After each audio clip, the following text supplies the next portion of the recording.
Don't forget to subscribe, hit the like button, and notifications button for all the good stuff we've got coming.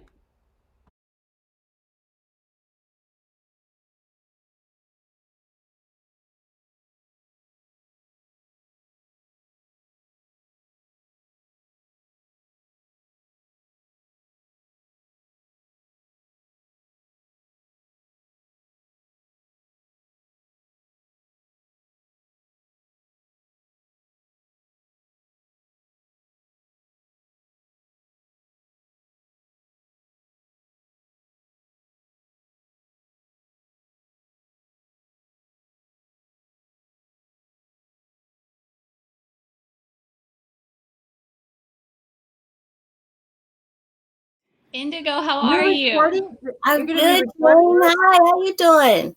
Good. It's so nice to see Hi. everyone. It feels like we're in the dressing room again. It It does. is. Yes, yes. I miss you guys.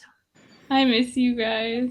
I tell you what, Yeah, that me was too. that was a journey with all of you. Hmm. Mhm. Yeah. I almost think about like in three acts, like act one, rehearsal. Just people getting sick, but Yeah. we didn't really know. Yeah, and Yeah, we then didn't. to me, the last act is like is that last week. That last week, I just Yeah. remember being all the emotions were heightened.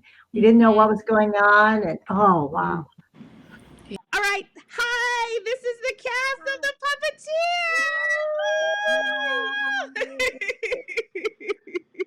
It's so great to see everybody. Yeah! I'm so excited. I'm so excited. I'm so excited. Indigo, Jayne, there's Connie, and then Aaron, and then me, and then all of us. I'm so happy to see all of you. It has been such a long time. We actually were the cast that closed the rep before the pandemic hit. It was our final weekend and our closing weekend, and we actually made it through. Barely, we made it through, and and then the pandemic kind of took over, and everybody was sheltering in place and quarantined and all of that stuff. But I just wanted I have told you this um, off camera, but I wanted to tell you I just really appreciate the professionalism, the love you all have for each other to be able to make it through such a difficult time. It was a very anxiety filled time for everybody because it was just so much uncertainty. Nobody knew what exactly was going on. And so I just thank you from the bottom of my heart for allowing that final weekend to happen and allowing us to close. 'Cause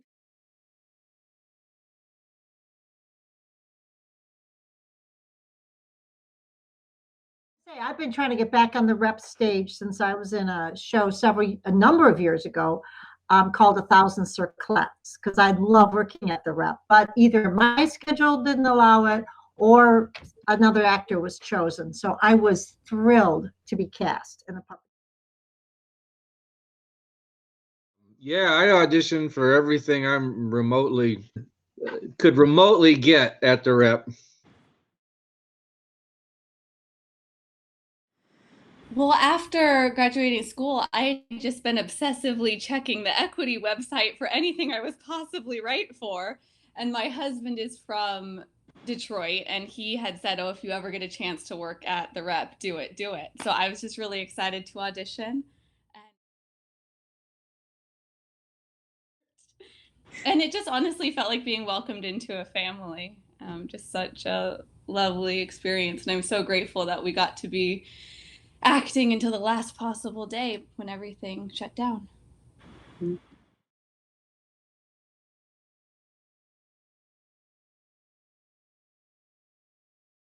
But it's very warm. From the the kitchen to the bar and this just the setting and the ambiance. It's just to the ticket prices. Because we that's part of our mission is to keep the ticket prices affordable, so that people who would normally not get a chance to experience the theater will. So it really is. It really is Yeah, like a family. And with that, we get a lot of, I know a lot of actors talk about how responsive the audience is. they're very vocal. They'll tell you exactly what they're thinking. Can you talk a little bit about that? Was that new for some of you? There was a particular moment. I'm only in the second act of the show, and I have a character who's pretty terrible. And there's one particular moment where Indigo really puts me in my place. And I always love that moment in the show because the audience loved it. I mean, they loved how she made sure I sit down and listen. And eventually, my character redeems herself, and I was always so grateful because um, the audience, they let you know if they like who your character, not who I mean, it's not personal, but who I am and what I'm doing as my character. So we know when we're at the rep.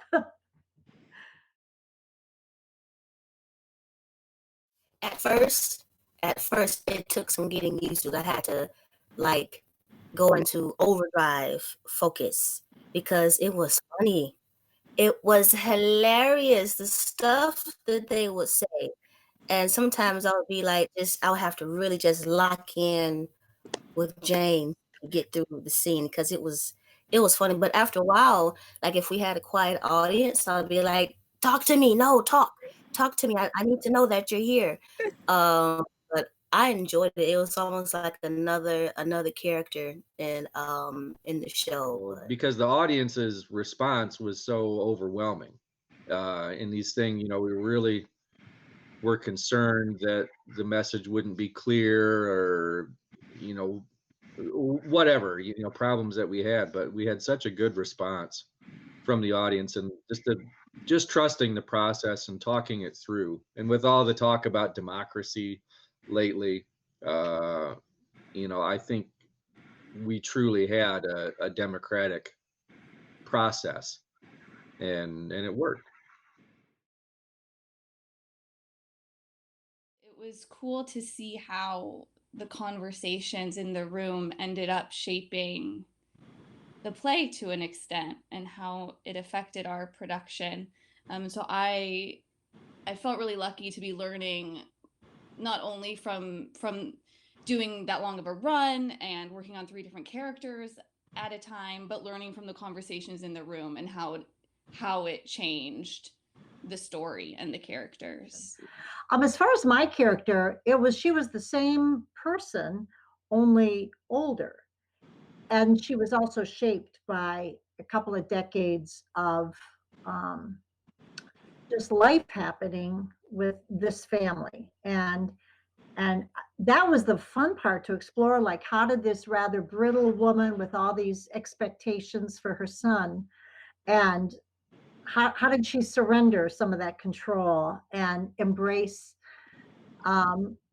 something different than she probably envisioned her life to be. We first meet her in the 1920s, and then that ran up to the present day, right?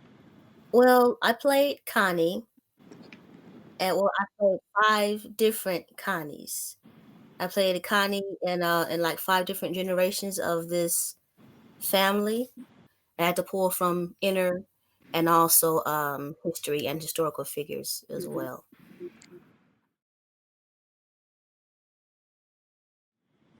That was pretty new for me. I'd only done one other long run before, and it was A Christmas Carol, so a completely different type of show. And I honestly was surprised that it didn't.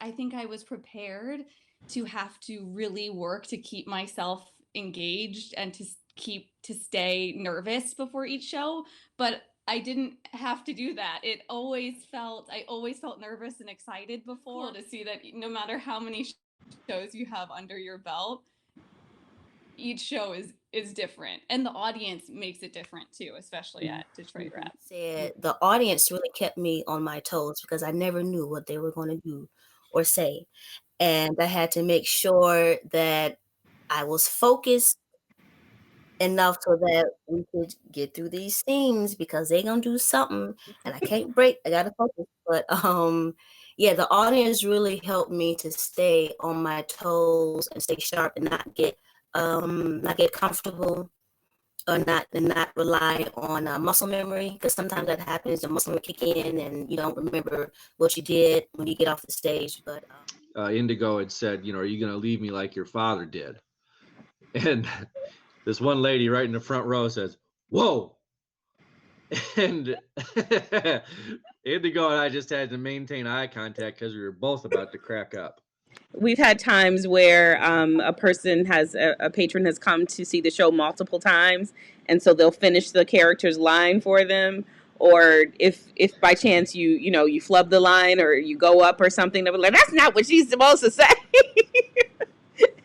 They're delightful. It's the best audience, bar none. For me, it is such a wonderful experience because you really do get you understand the immediate impact of what you're doing. I've only had a chance to do one other show there, A Thousand Circlets. Okay. And I played, it was a blended family. And my husband, who I dearly loved, was developing Alzheimer's. And we had adult children, and there were some issues with the children. A stepbrother who was in love with his stepsister. And the audience really went to town with that. But as far as my role, it was how I learned to eventually support my husband. In my original marriage, I had lost a husband to cancer. And the idea of losing another husband was more than I could bear. And it strained our marriage almost to breaking. That was my journey in the show. And it was wonderful. I was with a brilliant Harold Hogan as my husband, and I loved it. So I can't express it, just what it means to me, and how it, I say it saved my life. And I wish I'd been going there before, and I kick myself for missing out on a lot of shows. But once I fell in love with the place as soon as I walked in the door, and, that hasn't gone away. But at 2012, I started auditioning in the fall, and I got some callbacks and good response from Harry and Leah. And then got cast in 2013 in the fall by Barbara Busby for a facility for living with Cassandra. And to this day, that's still my favorite show. That character I played, Kevin, was just such a nut. And I got to start the show by dumping a body into an incinerator and singing Viva Las Vegas. And, I'm this little thief criminal in this dystopian future with all these senior citizens. And it was just a joy. It was so much fun. And the ball's been rolling since then. And later that season, I did a show with Harry, directed Endangered Species, where I got to be a goofy animal rights activist. And then the next year, I got to do Sweet Pea's Mama with Barb directing again. And that's, I think, at least I feel that was probably my best performance. It was a tough show. It was, playing a mentally challenged 20-year-old. And I did Harmony Park with Barb directing again.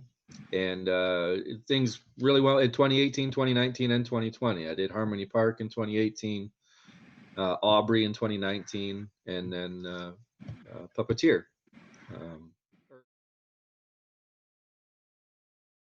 I'm grateful for, every moment on stage. I love it. And, it's been tough, not even being able to go to audition or just to, or even see a show there. Even if I didn't get cast in something, I still enjoy it. I knew I was going to go see, every few months, I'm going to go see a new show at the Rep, even if I'm not acting in it. Mm-hmm. Mm-hmm. And, I miss that and look forward to, I'm so thankful. Thank God. I'm so thankful. Thank God that they've been around for so long and have such a great network of grassroots support that they're going to be able to survive this. I believe, and come out even stronger. Especially, as they've had a great mission, to combat racism and injustice, since the beginning.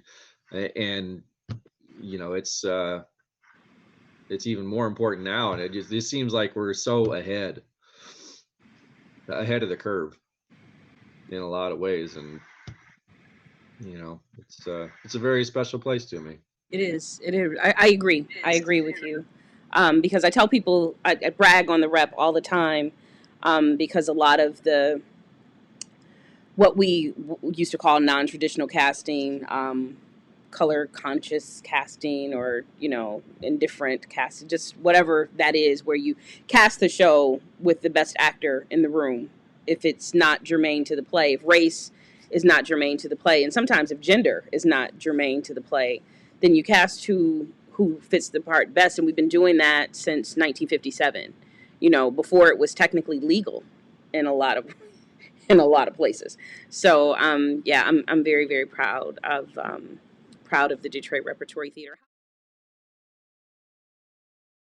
script. So how have you all been holding up during this very, very strange time that we are now almost a year into? But I made my first music video. I was in a music video that'll come out. Yes, I look awful. I was like this witch homeless person with makeup, and they even put like nails on me. I don't want to take up too much time, but it was a gas. And so it's for a French band. So, I don't know what it'll come out or what it'll look like, but it was pretty fierce. Other than that, I desperately miss live theater. I miss going to auditions. I miss being with everyone. I mean, it's been the strangest year. And like Connie said, and Indigo, I just miss live theater desperately.